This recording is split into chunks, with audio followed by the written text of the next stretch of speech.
Hey guys, welcome back to your own channel School of Backbenchers Education Beyond the Front Row. I hope you all are doing great guys. Well, in this video we are going to continue class 11th Business Studies chapter 1 and this is the second part of the series. Before we continue, requesting you again guys, if you haven't subscribed this channel yet, please do it now. Let's get started. So guys, in first part we learned that जो हमारी human activities होती हैं, जिसको हम कोई भी activity जो हमारी नीड्स को हम सेटिस्फाई करने के लिए करते हैं, वो दो तरह से क्लासीफाई हो सकती है, एक economic and non economic. Economic में हमने पढ़ा था जो भी एक्टिविटी हम मनी अर्न करने के पर्पज से करते हैं तो वो इकोनॉमिक एक्टिविटी हो जाती है, और जो हम अपने इमोशनल साइकोलॉजिकल नीड्स को सेटिस्फाई करने के लिए करते हैं वो हमारी नॉन इकोनॉमिक एक्टिविटी हो जाती है। अब नॉन इकोनॉमिक एक्टिविटी का तो फर्दर कोई रेलिवेंस नहीं है, आगे हम इकोनॉमिक को ही आगे डिटेल में पढ़ने वाले हैं। तो फर्दर हम इकोनॉमिक एक्टिविटीज को 3 कैटेगरी में बांट सकते हैं, प्रोफेशन, बिजनेस एंड एम्प्लॉयमेंट। तो यहाँ पे हम बात कर रहे हैं बिजनेस की। बिजनेस को हम फर्दर 2 पार्ट में क्लासीफाई कर सकते हैं, इंडस्ट्री एंड कॉमर्स। तो पहले बात करते हैं इंडस्ट्री की। इसमें हमारे तीनों सेक्टर आ जाते हैं जो आपने पिछली क्लासेस में भी अपने इकोनॉमिक्स में पढ़ा होगा, 10th में 9th में। Primary sector, secondary sector and territory sector.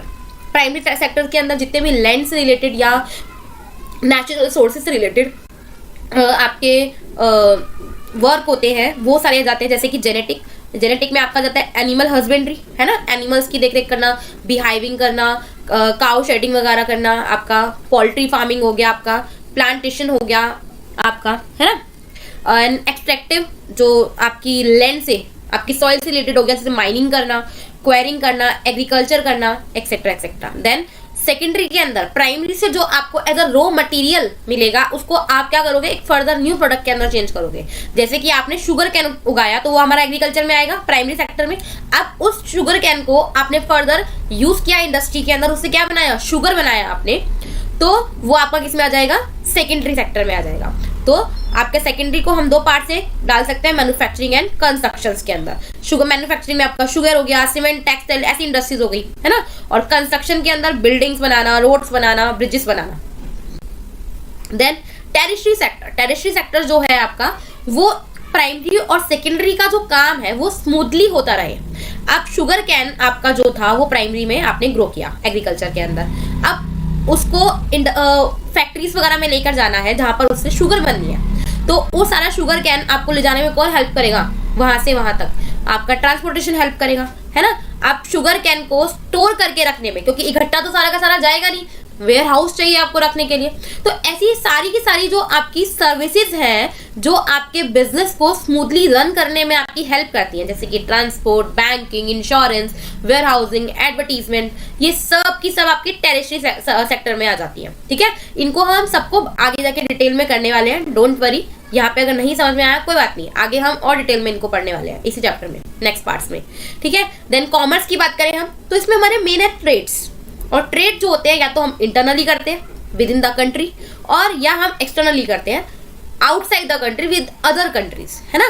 तो 2 तरह के हो जाते हैं हमारे। इंटरनल में हमारा रिटेल हो सकता है, होलसेल हो सकता है, और एक्सटर्नल के अंदर हम क्या कर सकते हैं, import, export and entrepot. Import, export, entrepot, इन सबको हम आगे जाके डिटेल में पढ़ने वाले हैं, है ना। इंपोर्ट वैसे ये होता है बाहर से कुछ भी आप अगर सामान खरीदते हो दूसरी कंट्री से, ठीक है, परचेज करते हो तो आपका इंपोर्ट हो जाता है। आप सेल करते हो दूसरी कंट्री के अंदर तो आपका एक्सपोर्ट हो जाता है। और आपने एक कंट्री से खरीद कर दूसरी कंट्री में बेच दिया, आप बीच में मीडिएटर के रूप में काम करते हो, तो आप एंटरपोर्ट कर रहे होते हो। ठीक है, अब जैसे कि प्राइमरी और सेकेंडरी सर्विसेज को स्मूथली रन करवाने के लिए आपको टेरिटरी सर्विसेज की जरूरत थी, वैसे ये ट्रेड को आपको स्मूथली करवाने के लिए भी कुछ ऑक्सिलरी, कुछ हेल्पर आपकी एक्टिविटीज की जरूरत होती है, जिनको हम कहते हैं ऑक्सिलरी टू ट्रेड। यही सारी एक्टिविटी जो टेरिटरी में पड़ी है वही सारी इसमें आ जाती है, transport, banking, insurance, warehousing, advertisement, इनको सबको हम आगे डिटेल में पढ़ेंगे, डोंट वरी।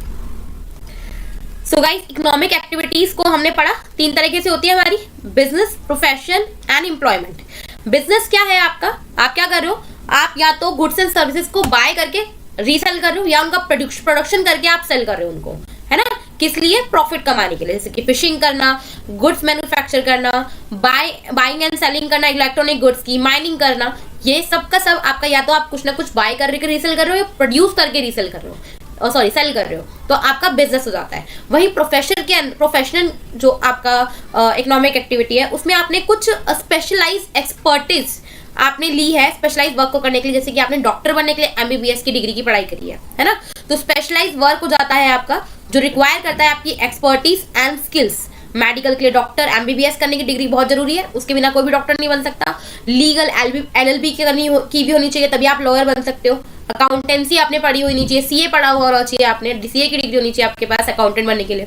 देन एम्प्लॉयमेंट, आप वर्क कर रहे हो किसी और के पास में, आप सर्विस कर रहे हो और बदले में वो आपको कुछ कंपनसेशन दे रहा है, तो working for others in exchange for remuneration, ठीक है, जैसे कि वर्कर, लेबर हो गए, वेजर्स हो गए, ठीक है, सेल्समैन हो गए, एम्प्लॉयज हो गए, ये सब के सब एम्प्लॉयमेंट में आ जाते हैं। सो गाइस तीनों में फटाफट से डिफरेंस देख लेते हैं।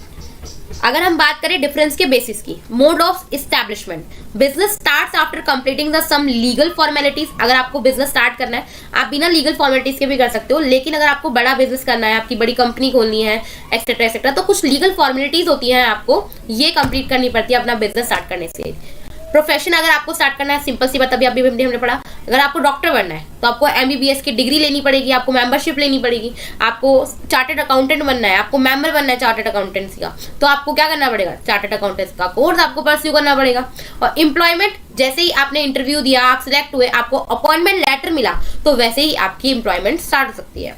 Nature of work, it involves buying and selling of goods और सर्विसेज टू द पब्लिक। तो आप पब्लिक को गुड्स और सर्विसेज को बाय करते हो और सेल करते हो।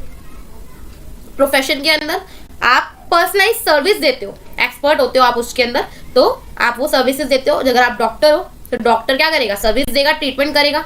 लॉयर है तो आपके केसेस को, आपके लीगल मैटर्स को हैंडल करने में आपको एडवाइस देगा। एम्प्लॉयमेंट, जो आपने आपके जो भी एज अ एम्प्लॉयर एम्प्लॉय को काम देगा, जो भी उसका टास्क होगा, जिसके लिए उसको हायर किया गया है, उसको वो वर्क करना पड़ेगा। तो work allotted by the employer according to the contract, है ना।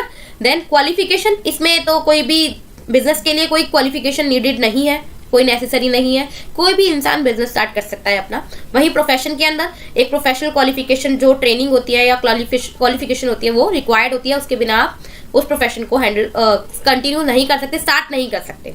देन एम्प्लॉयमेंट हो सकता है प्रिस्क्राइब हो, जैसे कि सिंपल सी बात है, अगर आपको एक मैनेजर हायर करना है तो आजकल एमबीए की डिग्री जो होती है वो लोएस्ट क्वालिफिकेशन मानी जाती है मैनेजर के लिए, है ना। डेटा एंट्री ऑपरेटर के लिए तो आपने कुछ कोर्सेज, डिप्लोमा वगैरह किए हुए होने चाहिए, एक्सेल वगैरह आपको आना चाहिए, एक्सेट्रा एक्सेट्रा। तो qualification training as prescribed by the employer.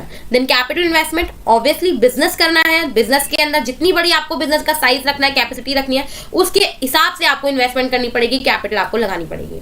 वहीं प्रोफेशन की बात करें तो लिमिटेड कैपिटल की हो जाती है, जैसे कि आपने सबसे पहले तो आपने अपनी पढ़ाई पे आपको खर्च करना पड़ेगा, जो भी आपने प्रोफेशनल डिग्री ली है उस पर आपको पैसा लगाना पड़ेगा। दूसरी चीज, जैसे एज अ डॉक्टर कोई क्लिनिक खोलता है, या जो लॉयर है वो अपनी चैम्बर खोलता है, तो उसमें थोड़ी सी इन्वेस्टमेंट करनी पड़ेगी, लेकिन वो एज कंपेयर टू बिजनेस काफी कम होने वाली है, तो लिमिटेड कैपिटल हो जाती है एस्टैब्लिशमेंट के लिए। वहीं एम्प्लॉयमेंट के लिए कोई आपको स्टार्टिंग के अंदर कोई पैसे वैसे कुछ नहीं देना पड़ता, उल्टा आप काम करोगे, 1 महीने बाद आपकी सैलरी आएगी, है ना, तो कोई कैपिटल की रिक्वायरमेंट नहीं होती। रिटर्न एंड रिवॉर्ड, बिजनेसमैन का रिवॉर्ड क्या होता है, उसका प्रॉफिट, प्रोफेशन का प्रोफेशनल फीस, और एम्प्लॉयमेंट की सैलरी और वेजेस। वहीं रिस्क की बात करें, बिजनेस में हाई रिस्क है, हो सकता है प्रॉफिट ना भी हो, लॉस हो जाए, है ना। प्रोफेशन के अंदर रिस्क बहुत कम हो जाता है, ठीक है। और एम्प्लॉयमेंट के अंदर तो कोई रिस्क नहीं है, आप महीने भर काम करोगे, आपकी सैलरी फिक्स है, सैलरी आएगी, चाहे बिजनेसमैन को, जो आपका एम्प्लॉयर है, उसको फायदा हो, नुकसान हो, कुछ भी हो, आपको तो उसको सैलरी देनी पड़ेगी। देन कोड ऑफ कंडक्ट, इसमें आपको कोई कोड ऑफ कंडक्ट को फॉलो करने की जरूरत नहीं होती है, ठीक है। यहाँ पे प्रोफेशनल कोड ऑफ कंडक्ट को, जैसे भी उनकी कोर्स के टाइम पे उनको बताया जाता है, वो सब उनको फॉलो करने पड़ते हैं। और एम्प्लॉयमेंट, जो भी टर्म्स एंड कंडीशन आपने अपने कॉन्ट्रैक्ट के अंदर साइन किए हैं, वो आपको फॉलो करने पड़ते हैं। Clear? So guys, concept clear हुआ? तो कुछ क्वेश्चंस हैं, पढ़िए, समझिए, आंसर कमेंट बॉक्स में लिखिए। ना समझ में आए, कोई डाउट है तो भी लिख सकते हो। मिलते हैं नेक्स्ट वीडियो में नेक्स्ट पार्ट के साथ। तब तक के लिए वीडियो पसंद आया तो लाइक कर देना, चैनल को सब्सक्राइब नहीं किया है तो सब्सक्राइब कर देना।